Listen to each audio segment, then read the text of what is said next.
Okay guys, good morning, good morning. Ayan na po ang ating na peso na nabili.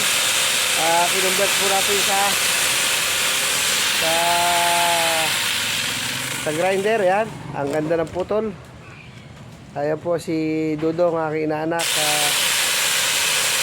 Ayan, nakita nyo naman, parang si Bo, napakadaling putulin. Okay, ayan, nakita nyo. Alam nyo guys, itong nabili namin sa Shopee na to ay napaka-usable. Yan, chainsaw. Kakabit lang po natin dito yun sa grinder. Yan, may Proman kaming grinder. At napakadali lang. Meron namang kit doon na ituturo kung paano i-kabit at i-assemble. Kaya po ito po ulit para patunay. Sige Jo. At bibirahin po namin ulit yung aming mga ayan, nakita nyo naman, Sige Jo, birahin mo. Pagka po yung mga maliliit kayong mga puputulin, ayan,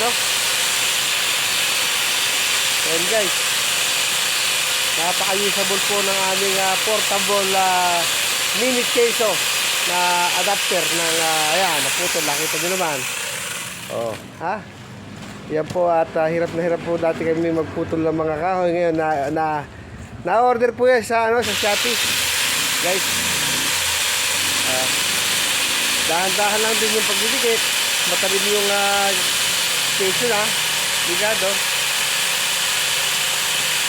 At ayun, okay, successful yung aming hindi ko na i-unbox kanina dahil busy. Yan.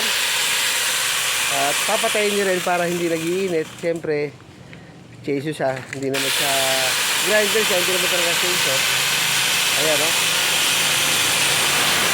ganda. Ganda. Okay guys, yun lang po ang ating vlog for today. Maraming salamat sa panonood. Thank you very much for watching. God bless.